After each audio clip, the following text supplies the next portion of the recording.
నిన్న పిఠాపురంకి వెళ్ళారు కాకినాడలో. మ్యాన్ మేడ్ డిజాస్టర్ అని ప్రతి చోట ఇది ఒక ఊత పదంలాగా అయిపోయింది ఆయనకి. అసలు గత 5 సంవత్సరాల్లో జగన్మోహన్ రెడ్డి గారి పరిపాలనే మన రాష్ట్రానికి అతిపెద్ద విపత్తు. ఊహించని విధంగా వీళ్ళు వ్యవస్థలు నాశనం చేసి కనీసం ఇరిగేషన్ శాఖ పైన క్షేత్రస్థాయిలో ఉన్న వ్యవస్థలపైన అధ్యయనం చేసుకుని బడ్జెట్ అలొకేషన్లు కూడా చేయకుండా సర్వనాశనం చేసిన జగన్మోహన్ రెడ్డి గారు ఈ రోజున అధికారంలో ఉన్న కూటమి ప్రభుత్వం కేవలం 3 నెలలు అయింది మేము అధికారంలోకి వచ్చి. 3 నెలలకే మీకు ఇంత ఏడుపులు ఉంటే ఎట్లా? ఇంకా 57 నెలల్లో అసలు మీ ఏడుపు ఏ స్థాయికి వెళ్తుందో మాకు ఆశ్చర్యం కలిగిస్తుంది. అసలు మీలో స్పందించే మనస్తత్వం ఏదని నేను అడుగుతున్నాను.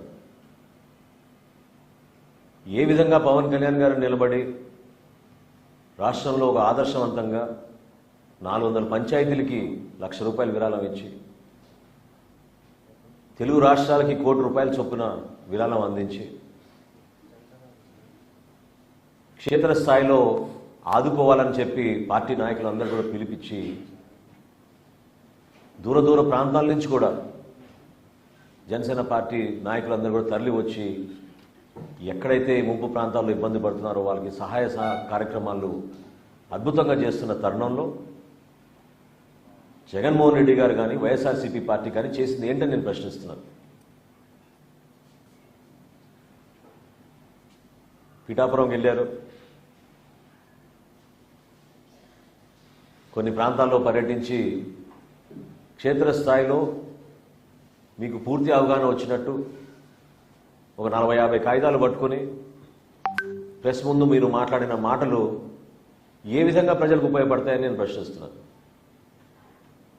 ఒక్కసారి మీరు గతంలో పవన్ కళ్యాణ్ గారి నాయకత్వంలో జనసేన పార్టీ 5 సంవత్సరాల్లో ఎప్పుడైనా ఇటువంటి సందర్భాల్లో ఏ విధంగా మేము స్పందించేవాళ్ళం? చాలా స్పష్టంగా పవన్ కళ్యాణ్ గారు ఎప్పుడు కూడా ప్రభుత్వాన్ని విమర్శించకుండా ప్రజలకు ఉపయోగపడే విధంగా 2-3 మంచి సూచనలు చేసి పెద్ద మనసుతోటి మీరు ముందుకొచ్చి ప్రభుత్వం నుంచి ఆదుకోవాలి, కష్టాల్లో ఉన్నారు రైతాంగం, సామాన్య ప్రజలని పదే ఆయన విజ్ఞప్తి చేస్తూ ఉండేవాళ్ళు. ఈ రోజున వాస్తవాలు ఏంటి? పోనీ మీరు అక్కడ పోయి పర్యటించారు, మీ సొంత పేరుతో నిర్మాణం చేసిన ఆ జగనన్న కాలనీ గొల్లపురంలో అక్కడికి పర్యటించారా మీరు? అక్కడున్న వాస్తవ పరిస్థితి తెలుసుకున్నారా? ఏ విధంగా ఆ ప్రాంతం మొత్తం మునిగిపోయిందో మీరు చూసారా? సెలెక్టివ్గా కొన్ని ప్రాంతాలకు వెళ్ళి ఏలేరు గురించి మాట్లాడుతున్నారు. కూటమి ప్రభుత్వం ఏర్పడిన వెంటనే ఉప ముఖ్యమంత్రి గారు పవన్ కళ్యాణ్ గారు అధికార యంత్రాంగాన్ని సమావేశపరిచి జిల్లా కలెక్టర్ గారి ద్వారా ఆధునీకరణ కోసం చేయాల్సిన కార్యక్రమాల గురించి ఆయన సమావేశం ఏర్పాటు చేసుకుని ప్రణాళిక సిద్ధం చేశారు. సుమారు ₹1,000 కోట్ల అంచనాలు వేశారు. మరి మీ 5 సంవత్సరాల్లో ఎందుకు మీరు పని చేయలేకపోతున్నారంటే, ఎందుకు చేయలేదని అంటే విచిత్రమైన సమాధానం ఏంటంటే వర్షాలు ఎక్కువ పడ్డాయంట. అసలు స్పందించే మనస్తత్వం ఏది మీలో నేను అడుగుతున్నాను. మీరు ఎప్పుడైనా మీ జేబులోంచి ₹1,00,000 తీసేవరకని ఇచ్చారా?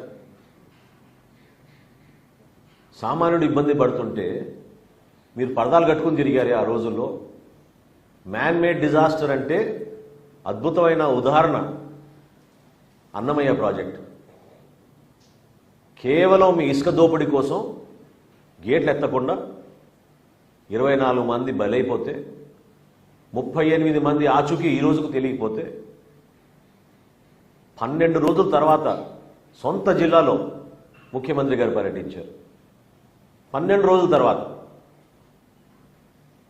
5 సెంట్లు భూమి ఇచ్చి మీకు 4 రోజుల్లోనే ఇల్లు కట్టే కార్యక్రమం ప్రారంభించి నేనే వచ్చి మీకు తాళాలు ఇస్తా అన్నాడు. ఇది ఎప్పుడు 2021లో ఆయన ముఖ్యమంత్రిగా దిగిపోయే రోజు వరకు కూడా ఇల్లులు అక్కడ పూర్తి కాలేదు. ఏ ఒక్కరికి తాళం ఇవ్వలేదు.